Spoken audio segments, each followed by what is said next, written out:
here is the Canadian, Brett Levi's. He is one of the main engines that makes this Detroit City train go. First good opportunity here for Lerouge. The header is on, and it is through.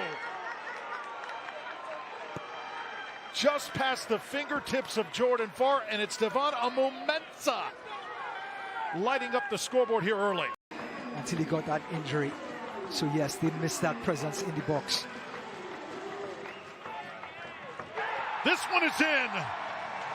Rowdy's hit the bullseye, and it's the big man Zane Bubb coming through. Welcome to USL Championship soccer. Opportunities, opportunities, opportunities. Long season, injuries. Aaron Dieng goes down. Blake Bodley is given a red card. Zane Bubb gets his opportunity. Little flick, tried over the top here. And finally some daylight. Top of the box. Little extra touch. Jordan Farr comes up, goals open, and stuck in. Ben Morris gives Detroit City their second lead of the game. Ball ricocheted around. Rowdies could not clear, and number 9 was there to tuck it away. Well, Ben Morris did everything right, but they haven't given up many this season on Detroit off of corner kicks and free kicks. How about that by Reese Williams? Pretty good stuff. Fakes 2 out of their shoes. Now sends one in. Scored again. Ben Morris makes it a 3-1 game, and Detroit City pulling away. Ryan Spalding and Crisostomo were just taken to the woodshed by Williams on the right-hand side. 2 players against 1. Got past them and then bent the ball around Cleman. Look at this. Crisostomo not even putting in an effort. Spalding backing off. Picks out his pass. No chance for Cleman because Williams has the freedom of our land. Young exuberance and creativity. This time Mukwelle is going to bring that size and energy. Rivera slides it through. Arteaga scored. El Chamo Arteaga gives the Rowdies some life. The Venezuelan says, not so fast, my friend.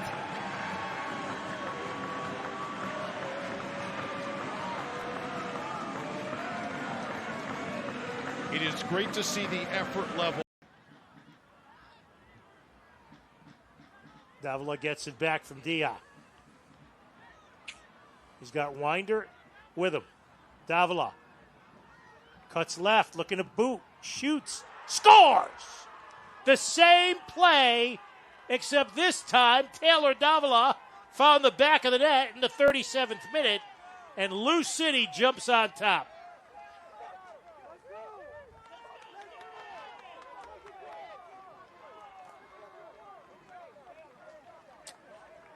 Okay, we see it from here. If we'd seen it from 5 or 10 seconds further back, Danny Barrera's got to commit the foul. He's going to probably pick up a yellow card.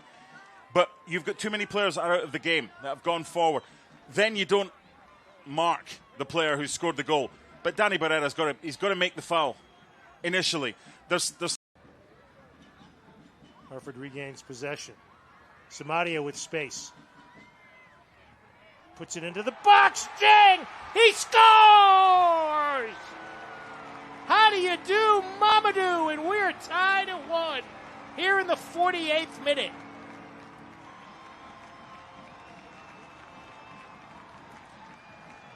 Let's rewind the clock 2 minutes. If that. They need to get Mamadou Dieng more involved. You cross like that, you finish like that, you get him more involved. And we're level. By the way, that's his weaker foot, Samaria. It's not great defending by Kyle Adams and by Aidan McFadden. It's a good delivery. It's not a great delivery. It's missed by 2 at the near post. It was poor from Amadou Dieng. But Johnny on the spot, he's got much better at that, hasn't he? He's become far more clinical. He's developed 2 challenges. One was excellent, and the other was risky. He got away with it, and no penalty was awarded. Into the box, in front, Edwards. Dieng, he scores! How do you do, Mamadou, a brace? And Hartford jumps on top in the 84th minute.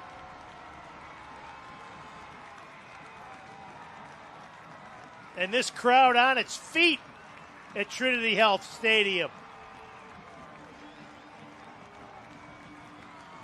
So the constant possession paid off for Athletic, and the fans loving it in the East stands. Well, same as the first one. Ball in from the right-hand side. Different provider. Little touch by Kyle Edwards. Thought he might have had a chance, but a shot on the turn from Mamadou Dieng. And Hartford, like they did 7 days ago, they've turned it around. A goal down. It took a little bound, a little dive on him toward the post. Got good, strong hands behind it. Corner flicked over. It's off the crossbar. Side effort in the back of the net. And FC Tulsa takes a 1-0 lead. Aaron Bibout does the job. He played for Detroit City FC last year. Gets a goal here tonight. That's a heck of a return to Keyworth for him. But where was the City defense? As we take a look at the replay, you've got to be better on a set piece. You would like to see Carl Jennings go to that spot and Leo Fernandez to go over to the right-hand side. Now it's Rivera setting the pace. Rivera's got some room to work. Damián Rivera shuffles it. Arteaga! Score!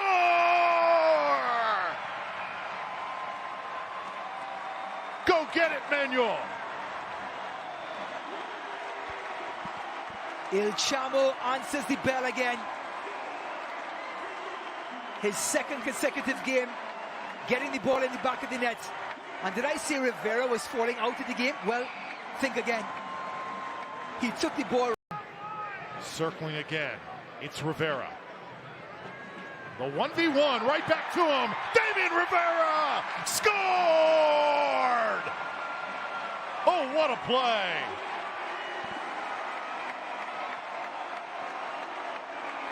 Sets up the first, scores the second. And young Rivera has left his mark on this game. Coming from New England on loan from the MLS team. And look at the tight space, the little 1-2 with Arteaga. 1-2 back in the path. And look at the finish. So who else would it be other than the best goal scorer in North America this year? Nick Markanich closing in on the all-time lead in championship history for goal scoring. Looking to convert at the spot.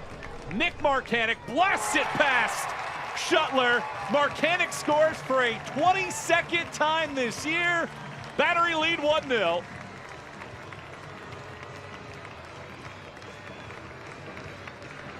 You have to give Orange County credit. You know, they're down a man, they're away from home in Charleston against a team that's second in the table. And right now they're doing a good job of frustrating them. Take away the penalty opportunity and you're probably looking at a tight game in the way that things are flowing right now. This ball comes out. Rodríguez on the volley. Stings the strings and makes it 2-0 for Charleston.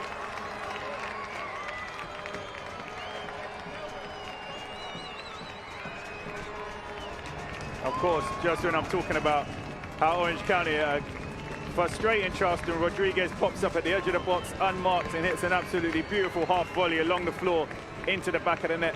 And where do the goals come from for Orange County?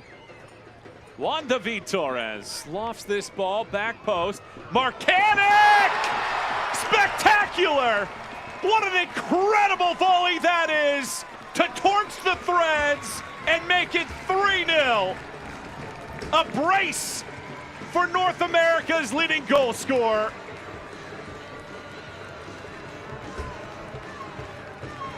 '23rd goal for Markanich. Take nothing away. Yes, he's got time and space, but the technique on that strike is absolutely unbelievable. The connection, the eye, the coordination, the venom on the strike. Gives Shuttler absolutely no chance. they'd have kept being able to keep the clean, well, keep 11 players on the field, keep a clean sheet, it was always going to be the opportunity to salvage something from the game. However, they didn't get off to a great start. Here's Torres. It's MD Myers. That ball just does skip away from him. Back on it, Robbie Crawford. Crawford cuts it back. Myers pokes it, and it trickles past Shuttler. MD Myers scores for the third time in 4 matches. It's 4-0 Battery. And it's a Diamonds Direct dazzling play. And Myers knows himself that he can thank Crawford here that he got a second bite of the apple, because his first touch let him down the first time. Great play again from Torres.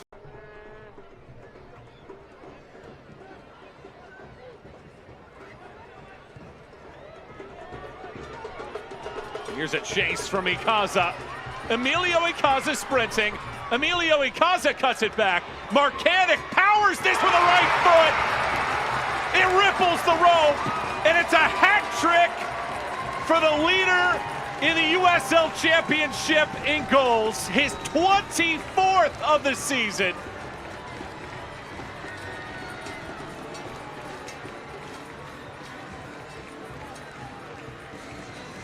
Now we get a smile. Now we get a smile. He's got his hat trick. 2 with his left foot, 1 with his right foot. On the overlap, more space, springing to action. Crawford's the target. Guimaraes sends it away.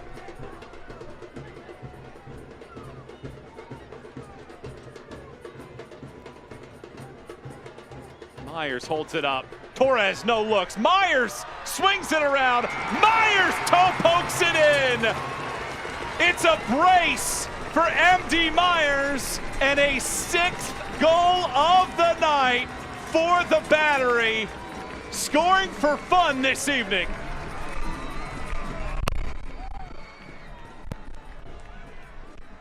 And again, it's Torres who has a huge role to play in this. I told you there was going to be more goals. Myers looked hungry.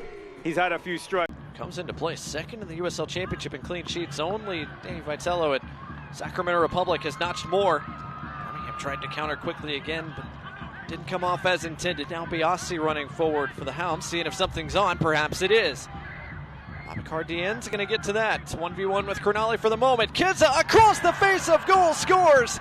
It's Edward Kizza in Birmingham again, and Pittsburgh has the opening goal tonight.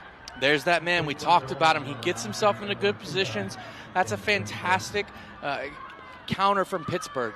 They get the ball deep in their own half. The game is a little bit stretched because Legion FC have had a couple chances. Get the ball wide. A fantastic ball across right on top of the 6. Kizza gets in front of his Van Oekel didn't know if he was going to get hands to that. Opted to head it away from trouble instead. Griffin over to collect it. An outswinging serve got all the way to Kizza, who finds a second. It kisses in off the post, and it's a first half brace for Edward Kizza. 2-0 to the Hounds. We were just talking about how a second goal could almost be a death sentence for Birmingham, and Edward Kizza, that man again, he loves coming to Birmingham, Alabama to score goals, and he's done it twice tonight. And Griffin puts in a great serve. He gets a touch. He gets a touch and has time to turn and shoot that ball. Referee gives the go-ahead. Forbes lays it off. Johnson scores. Emmanuel Johnson stayed on side, and Pittsburgh do find a third. That likely wraps up all 3 points. And the way that they're celebrating, you can tell that that was something that they had tried on the training ground a few times, and that worked to perfection. Johnson in the wall, mixing up with Enzo Martinez just a little bit, and then decides last second to run over him or run around him, and then sits himself right in between Enzo Martinez and Dawson McCartney.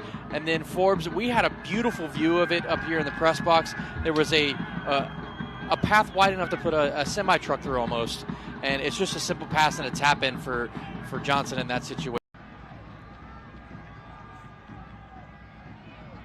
Injury report is brought to you by Common Spirit Health. As far as we know, no major injuries for either side. Oh, but Herrera's misjudged this, and New Mexico have scored!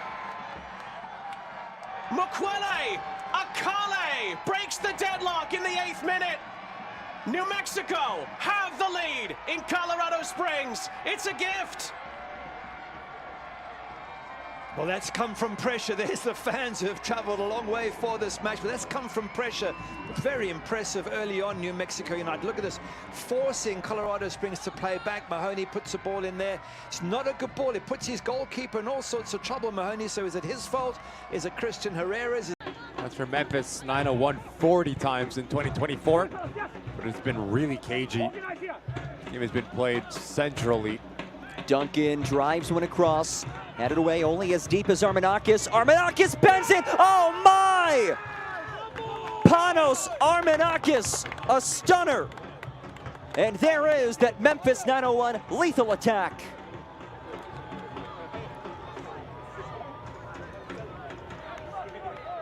Fantastic approach from Memphis 901. Panos Armenakas actually starts this play, and as a midfielder, you have to continue your run into a dangerous area. It's not the initial ball, it's a secondary wave that can hurt teams. Fantastic first touch, but as he runs up to it, just look at his hips. Knows exactly where he needs to place this ball. Paul Blanchett. You continue to blow the whistle, you continue to give them talking to, but you need to make a stance and say you're not going to lead and allow this furthermore. Diaz curls it into the area, and it's in the back of the net.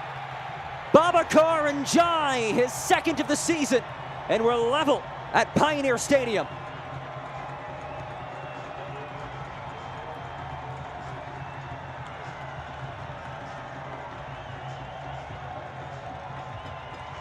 We talked about set pieces and the importance when you're not creating through the run of play.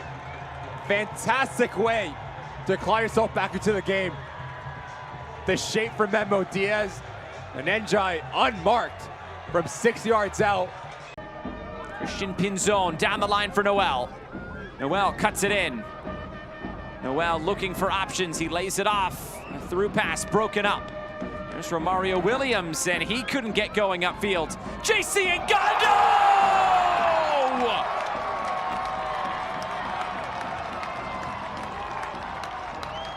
What a start for the Las Vegas Lights at home! Inside of 2 minutes, the Lights lead 1-0.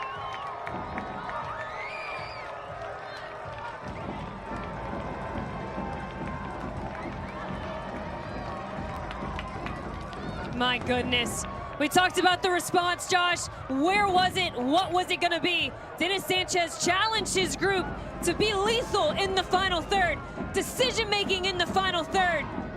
And JC Williams walking away. This is Jack Blake. Jack Blake into the wall. Musa keeps it for Indy. He sends it forward again. Quensani scores!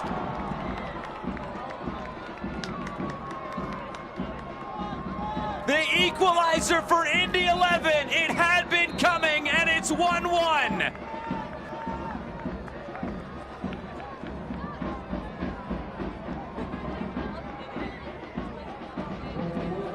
they've been knocking, and we talked about the importance of dead ball situations and also their commitment to picking up the second ball. This is both of those in one fell swoop. And the question of offsides, you'll be able to see it from this review, and it's questionable.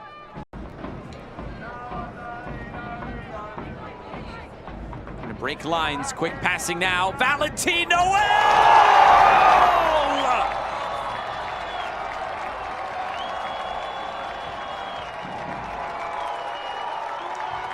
Valentin Noel amongst the goals again. A screamer to give Vegas the lead again.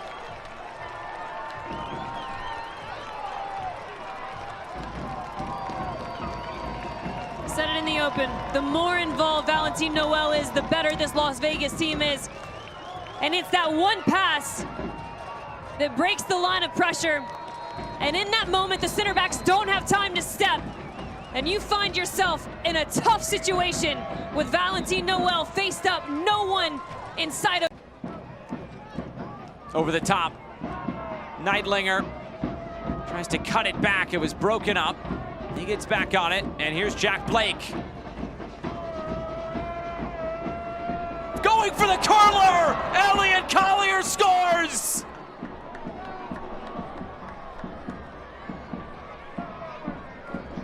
What a response from Indy 11. Another equalizer. It's 2-2.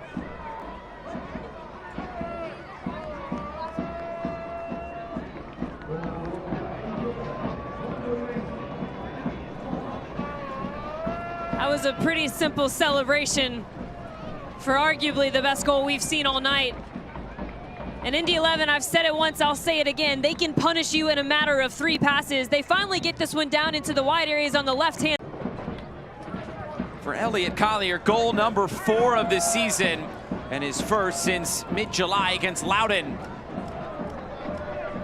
Moved out wide for duty. We may not be done in this first half! Corey Bennett!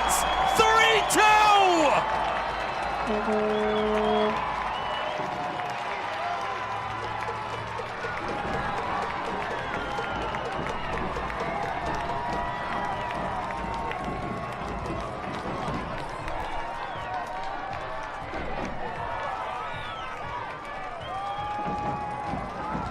This is entertaining football. This is end-to-end action. And again, it's just the movement. It's the nuance of the players out wide, the combination, the overloads in the wide areas that pulls. Decisiveness typically determines whether this goes in or not. 86th minute, Russell Cicerone! Number 4 on the year, the first of the night. And the Republic breakthrough on a handball awarded late in this game. And this crowd has loved it. They've been waiting for it all night. 70% of the possession, but it would take a cross finally toward the end here. And a handball given, and it's Russell Cicerone. 1-0 Sacramento. And the patience pays off for the Republic. And if you remember, the guy who got the corner kick was Russell Cicerone, putting his body on the line. Trevor Ammon attacks it. You see the arms outstretched. That is